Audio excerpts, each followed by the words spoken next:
नमस्ते दोस्तों, शिवी शुक्ला का प्यार भरा नमस्कार। और आज हम सुनाने जा रहे हैं आप लोगों को बहुत ही सुंदर चटपट मादा की कहानी। तो सुनिए, अगर पसंद आए तो लाइक कमेंट और सब्सक्राइब जरूर करिएगा और अपना प्यार दुलार मुझे यूं ही देते रहिएगा। अपना कीमती समय निकाल कर पूरी कहानी जरूर सुनिएगा और कमेंट बॉक्स में जरूर बताइएगा कि कहानी कैसे लगी है। तो सुनिए कहानी। एक राजा होते हैं, उनके 6 बेटे होते हैं। राजा रानी बड़े अच्छे से रहते हैं। 6 बेटे होते हैं, 1 बेटी होती है। बहुत अच्छे से परिवार रहता है, बहुत पैसा वाले होते हैं, सब बढ़िया सुखी से रहते हैं। एक दिन क्या होता है कि राजा जो है वो शिकार खेलने जाते हैं। शिकार खेलने जाते हैं और जो राजा की रानी है वो चटपट माता की बहुत बड़ी भक्त हैं। हमेशा चटपट माता की पूजा ही करती रहती है। तो क्या होता है कि वो चटपट माता की पूजा में गई थी, पूजा कर रही थी और इधर राजा शिकार खेलने चले गए। सबका टाइम ही होता है। राजा शिकार खेलने चले गए और राजा जो है अपने जो उनके थे सबके साथ शिकार खेलने गए। शिकार उकार वहाँ खेल ही रहे थे क्योंकि बहुत बड़े जंगल में चले गए थे। तो वहाँ पे उनको एक जगह पे एक झोपड़ी दिखी, उसमें उजाला आ रहा था, दीपक जल रहा था, रात का समय हो गया था। राजा भटकते भटकते भटकते भटकते राजा उसी जंगल में, बहुत बड़ा जंगल था, और अपने जो उनके सब थे मंत्री जो भी थे उनके साथ में, उनसे राजा बिछड़ गए। वो राजा वहाँ पे खो गए। बहुत बड़ा जंगल था। राजा भटकते भटकते उसी झोपड़ी में पहुँचे जहाँ पे दीपक का उजाला आ रहा था। राजा ने सोचा कि चलते हैं, यहीं पे रात में विश्राम कर लेते हैं, उसके बाद सुबह अपने उस पर निकलेंगे तो सब साथी लोग मिल ही जाएंगे जो साथ में आए थे शिकार खेलने। राजा उस झोपड़े में जाते हैं तो वहाँ पे एक जादूगरनी रहती है। जादूगरनी रहती है। राजा उससे कहते हैं कि आज हम एक रात यहाँ रुक जाएं। जादूगरनी कहती हाँ बिल्कुल आप रुक जाइए। वहाँ पे अपना पानी पत्ता पीते हैं, राजा खाना वगैरह खाते हैं। वो जादूगरनी तो थी ही, राजा भाई राजा थे, खूब सुंदर थे, पैसा वाले थे, उसके चेहरे की चमक ही कुछ और थी राजा महाराजा की। जादूगरनी की एक बेटी है और वो जैसे राजा को देखती है उसके मन में जो है राजा के लिए लालच पैदा हो गया कि काश मैं अपनी बेटी की शादी इस राजा से कर देती। राजा के ऊपर उसकी नीयत खराब हो गई है और वो राजा खाना पीना खाए पिए, रात में विश्राम किए। सुबह जब उठे तो बोले कि हम अपने घर जाएंगे। तो जादूगरनी ने कहा कि नहीं, इसकी तो आपको कीमत चुकानी पड़ेगी। राजा ने कहा क्या कीमत चुकानी है? बोले आप हमारे यहाँ झोपड़ी में रुके हैं, खाना खाए हैं, हमने आपकी सेवा की, जो भी हो सका मैंने आपके मान सम्मान किया, तो इसका आपको कुछ देना पड़ेगा। राजा ने कहा कि मेरे पास तो कुछ नहीं है, मैं फिर कभी आके तुम्हारा ऋण जो हमारे ऊपर कर्जा है, जो तुमने हमारी सेवा किया है, इसको हम चुका देंगे। जादूगरी ने कहा नहीं, ऐसा नहीं होगा, मैं किसी को छोड़ती नहीं हूँ और इसको तुम्हें अभी देना पड़ेगा। जादूगरनी ने कहा राजा से। तो राजा ने कहा क्या देना पड़ेगा? जादूगरनी बोली कि मेरी बेटी है, बहुत सुंदर है, उसी के साथ आपको शादी करनी पड़ेगी। जो हमने आपकी सेवा की, आपको खाना पानी पिलाया, इसके बदले में आपको हमारी बेटी से शादी करनी पड़ेगी। राजा बड़े संशय में पड़े। राजा ने कहा देखो, मैं शादीशुदा हूँ, मेरे 6 बेटे और 1 बेटी है, मेरा हंसता खेलता परिवार है। अगर मैं शादी कर लेता हूँ तो मेरा परिवार बिछड़ जाएगा, मेरी रानी नाराज होंगी। वो तो बहुत बड़ी चटपट माता की भक्त थी और आते समय मेरी मुलाकात भी नहीं हुई, वो पूजा करने चली गई थी और मैं शिकार खेलने चला आया, मैं अपनी रानी को क्या जवाब दूंगा? तो उसने कहा ये मेरी जिम्मेदारी नहीं है कि आप अपनी रानी को क्या जिम्मेदारी देंगे, आप अपने बच्चों को क्या बताएंगे, मुझे इससे मतलब नहीं, मुझे तो सिर्फ आपसे अपनी बेटी की शादी करनी है। बहुत दबाव डालती है जादूगरनी, बोलती नहीं तो अपने जादू से, मैं जादूगरनी हूँ, मैं आपको कुछ भी बना दूंगी। राजा सोचते हैं कि ये तो बड़ा मामला गड़बड़ हो गया, मानो ये हमको जादू से कुछ बना ही ली, तो मैं क्या कर सकता हूँ। राजा तैयार हो जाते हैं, शादी तो मैं कर लूँगा लेकिन मैं अपने बच्चों के पास जाऊँगा, अपनी रानी के पास जाऊँगा। राजा बोलते हैं, बोली ठीक है, तुम यहाँ आते जाते रहना। राजा बोले ठीक है। शादी हो जाती है, राजा जाते हैं अपने घर और इसके यहाँ भी आते जाते रहते। भाई शादी हो गई, राजा ने वचन दिया था, तो अपने घर आते हैं, रानी से मिलते हैं, सब चीज़ मिलते हैं, तो अपनी रानी से बताते हैं। रानी जब वहाँ से चटपट की पूजा करके आती है अपने सुबह, तो बच्चों से पूछती है कि पापा कहाँ गए? तो बच्चे बताते हैं कि पापा तो शिकार खेलने गए, बोले इतनी जल्दी थी कि हमसे मिले भी नहीं, मेरा इंतजार भी नहीं किए। तो उस रात आए भी नहीं, तो रानी बहुत व्याकुल हुई। रानी बहुत रो रही थी, छठ माता से मना रही थी कि हे माता जी, मेरे पति को सही सलामत वापस ले आओ, मैं आपकी पूजा कराऊंगी, आपका प्रसाद सहेलियों को खिलाऊंगी, जो हमसे होगा वो मैं सब करूंगी, मैं आपकी बहुत बड़ी भक्त हूँ और मेरी मनोकामना को आप पूरा करिए, ये आपकी जिम्मेदारी है। छठ माता उसको दिखाती है सपने में कि सब सही हो जाएगा, परेशान मत होइए, समय का इंतजार करिए। राजा एक दिन उसके साथ फिर जाते हैं जादूगरनी की बेटी के पास। वो पीछे से चुपके चली जाती है। जादूगरनी की बेटी ये नहीं जानती कि राजा की शादीशुदा है, ये उसकी माँ जानती थी। वो जादूगरनी की बेटी सोचती है कि राजा छोड़ के जाते कहाँ, आज चलो मैं इनका पीछा करती हूँ। धीरे धीरे उनका पीछा करते करते राजा के महल तक आ जाती है और कहीं छुप जाती है। राजा अपने घर जाते हैं, उनके 6 बच्चे हैं, सब बाहर निकलते हैं, अपना कोई कुछ खेल रहा, कोई कहीं जा रहा है। बस उसको बहुत बुरा लगता है, उसको बहुत जलन होती है। कहती हैं इनके 6 बच्चे हैं और ये बार बार यहीं दौड़ाते हैं, मेरे को समय ही नहीं देते हैं। जादूगरनी की बेटी कहती, मतलब दूसरी बेबी। जादूगरनी क्या करती है, एक मतलब कपड़ा लाती है, कपड़ा अपने साथ में लेके आती है और उनके एक एक करके 6 बेटों के ऊपर एक एक कपड़ा फेंक देती है। वो सारे बच्चे बत्तख बन जाते हैं। बेटी देख रही है, बेटी छुप गई थी और वो देख रही थी। जब ये सब कर रही थी तो बेटी छुप गई थी, वो देख रही थी। एक एक कपड़ा सब बत्तखों के ऊपर डालती गई, सारे बेटे राजा के बत्तख बन गए और बत्तख बन के उड़ गए, अपने साथ जादूगरनी उड़ा ले गई। राजा की बेटी देखती रही और बहुत रोई, बहुत पछताई। अब वो किसी से बिना बताए वो बत्तख के पीछे पीछे पीछे पीछे भागती हुई चली गई। बत्तख तो भाई उड़ रहे थे, वो पैदल चल रही थी। राजा की बेटी न धूप में चली, न छाया में, न नंगे पैर, दौड़ते दौड़ते गई तो वहाँ पे पहुँची, वही झोपड़ी में। वहाँ देखती है कि 6 कपड़े वैसे पड़े हुए हैं और भाई सब बत्तख बन के, और अपना कोई बैठा है, कोई सो रहा है, सब इसी तरह। और कपड़ा देख के पहचान जाती है कि मेरे ही भाई का कपड़ा है, इसने जादूगरनी ने मेरे भाई के ऊपर एक कपड़ा फेंका था, तभी मेरे भाई बत्तख बन के उड़ाए हैं। वह वहीं पे देख रही है और उसके बाद में वो सोच रही कि अब हम क्या करें, कैसे करें। हे छठ माता, हमको कुछ बताओ कि हमारे भाई आदमी बन जाए, बन गए हैं, मेरे मम्मी पापा भी परेशान हो रहे होंगे, रो रहे होंगे, कोई जानकारी नहीं है कि कैसे क्या होगा। वही रात हो जाती है, वो सो जाती है। उसके बाद में वहीं पे अब रोज वो वही इंतजार करती है कि मैं कैसे क्या करूँ। छठ माता का ध्यान करती है। छठ माता वहाँ पे प्रकट होती है, एक बुढ़िया के रूप में छठ माता प्रकट होती है और उस लड़की से कहती है कि बेटा तुम रो नहीं, तुम्हारी माता तो हमारी बहुत बड़ी भक्त है और मैं तुम्हारी रक्षा जरूर करूँगी, मैं तुम्हारे भाइयों की भी रक्षा करूँगी, थोड़ा समय लगेगा। वो बोलती माता क्या करें हम, जब आप सब जानती हैं तो मेरे भाइयों को इतना बड़े कष्ट क्यों आए हैं। वो कहती है कष्ट तो आना ही आना है, जो हमारे पिछले कर्म है वो तो हमें भोगना ही भोगना है। चटपट माता कहती है लेकिन मैं उसका हल जरूर निकालूंगी।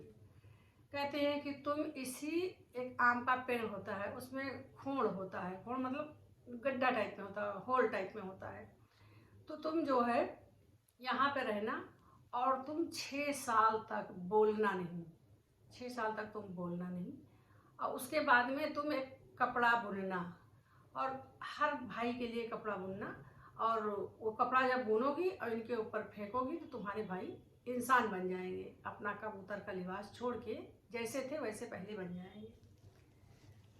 राजकुमारी कहती, राजा की बेटी कहती ठीक है। दिन भर अपना रहती, अपना साड़ी दुपट्टा जो लिया था उसने फाड़ के 6 टुकड़े कर लिया उसमें, और दिन भर वो एक कपड़े में मतलब मोती सितारे सब लगाती, उसका झबला बनाती, और उसके बाद में 1 साल में एक झबला उसको बनाना था। मतलब धीरे धीरे उसको टाकती वाँकती सब बनाती, डिजाइन करती सब बनाती। जब रात होती तो वही पेड़ के खोड़ेले में छुप जाती, उसी में सो जाती। यही काम उसका था हमेशा का। बोलना था नहीं, बोली अगर हम घर वापस जाएंगे तो हमको बोलना पड़ेगा, मेरा काम भी सफल नहीं होगा, तो इससे अच्छा हम यहीं रहेंगे। वहीं जंगल में जो फल फूल मिलता है वो अपना खा पी लेती, इसी तरह अपना वो कर रही थी। उसके बाद में क्या होता है, एक राजा शिकार खेलने आता है, दूर देश का राजा और शिकार खेलने आता है। वो देखता है कि इमली के खोड़ में ये लड़की बैठी, लड़की बहुत सुंदर है। राजा का लड़का देख के मोहित हो जाता है, उसको बुलाता है कि यहाँ आओ, बाहर निकलो, तुम बाहर निकलो। वो बाहर नहीं निकलती है क्योंकि उसको बोलना नहीं था। राजा चला जाता है। राजा घर जाता है तो उसका ध्यान उसी लड़की में रहता है। जब वो सोता है तो वही लड़की का चेहरा दिखता है कि बहुत सुंदर राजकुमारी थी। वो पूछता है, फिर दूसरे दिन आता है कि तुम यहाँ क्यों बैठी हो, तुम्हारे ऊपर समस्या क्या है, ऐसा है ये है वो दुनिया भर, लेकिन वो कुछ बोलती ही नहीं है। राजा समझता है कि ये डर रही है, ऐसी क्या बात है, ये बोलती नहीं, ना इशारा करती ना बोलती है, कि सुनती नहीं क्या है। जो भी हुआ, राजा फिर चला गया शिकार खेल के। जब वो घर गया, पहुंचा अपने, उसने सोचा कि आज हम उस लड़की से तो बात करके ही रहेंगे। फिर गया, फिर लड़की से बात किया, लड़की नहीं बोल रही है। उसके बाद में क्या हो जाता है कि वो जबरदस्ती राजा की बेटी को उठा लाता है, अपने घोड़े पे बिठा के ले आता है। अब वो बोल भी नहीं सकती, हल्ला मचा नहीं सकती, कुछ कर नहीं सकती। वो चली आती है राजा के साथ। उसके बाद में वो कहता है, अपनी माँ से कहता है कि देखो मैं लड़की लाया हूँ, बहुत सुंदर लड़की है। लड़की तो बहुत सुंदर होती है, लेकिन बोलती नहीं है। राजकुमार भी बहुत सुंदर थे।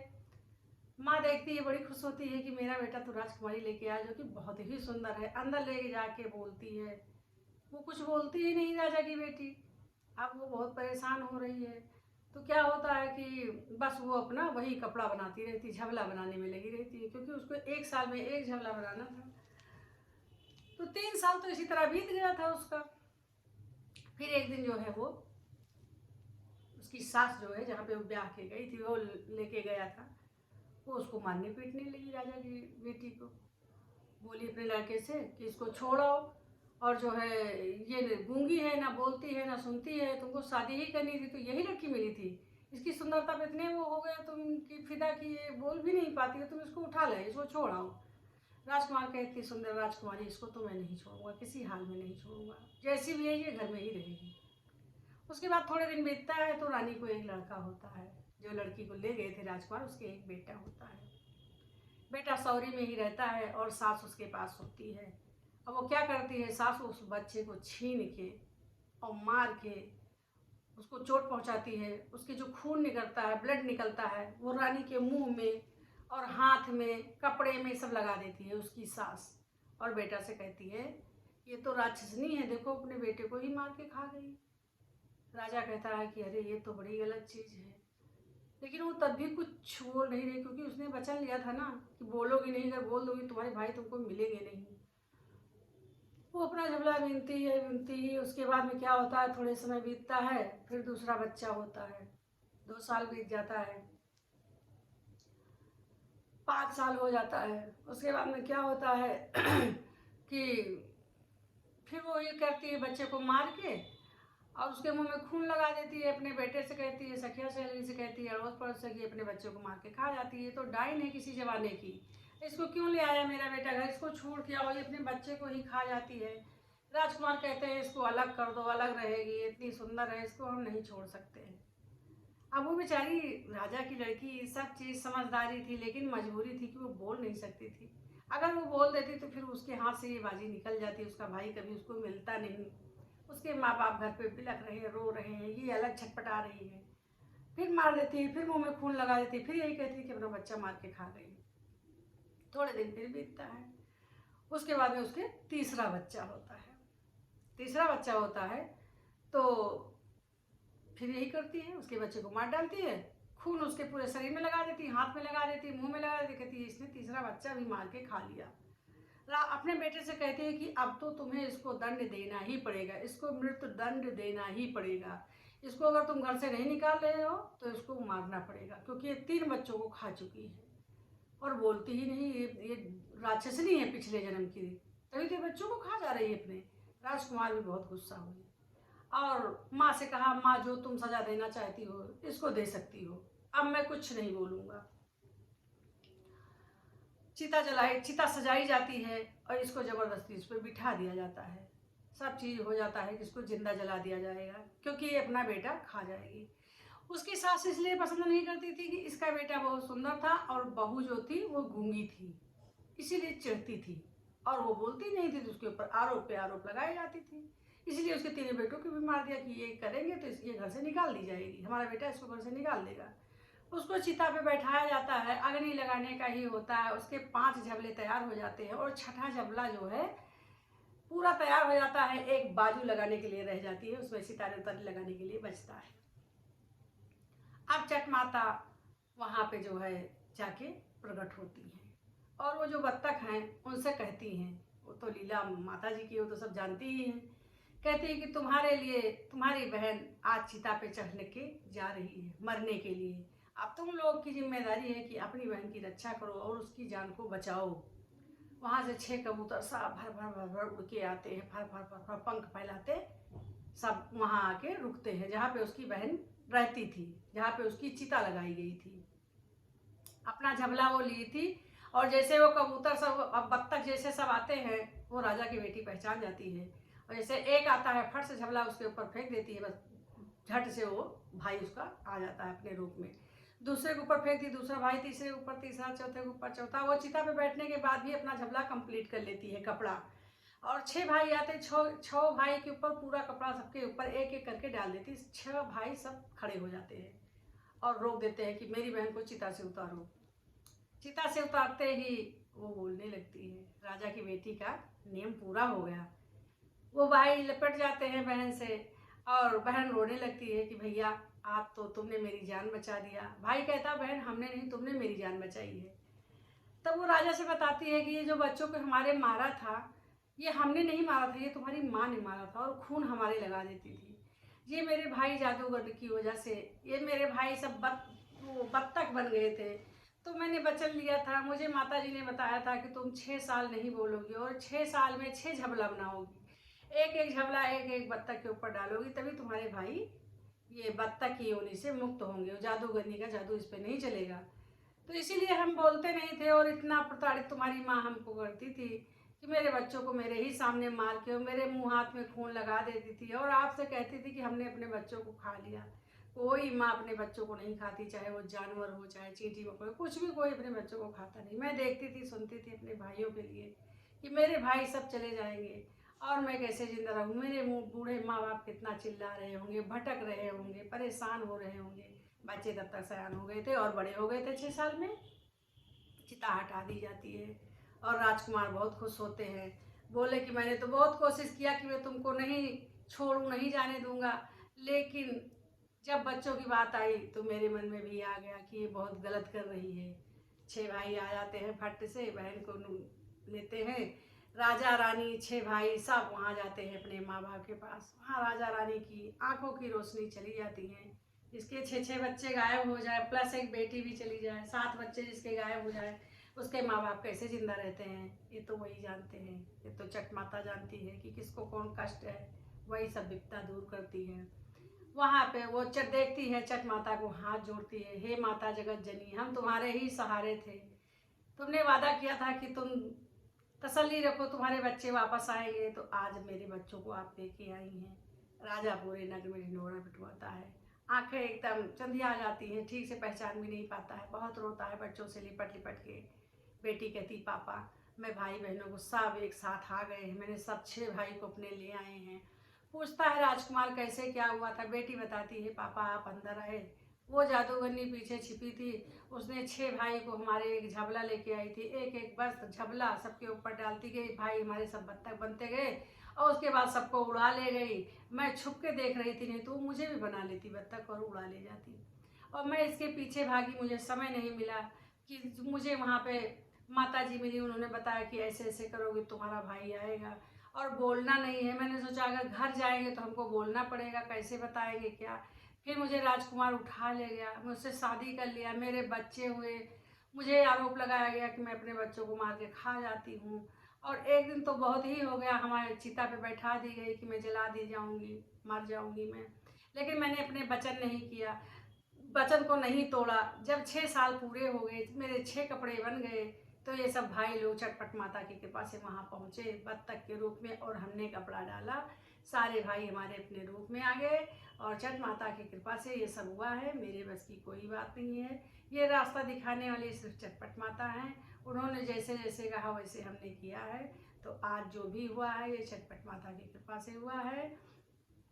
माता रानी सबकी मनोकामना पूर्ण करें, जिसके मन में जो हो वो सब पूर्ण करें। विश्वास रखिए, किसी का भी कोई काम अधूरा है माता रानी पूरा करती हैं। जो मन से मानता है माता सब पर अपनी दया दृष्टि रखती हैं और सबकी मनोकामना पूर्ण करती हैं। तो अगर कोई गलती हुई हो तो चटपट माता से माफ़ी मांगती हूँ। बोलो चटपट माता की जय।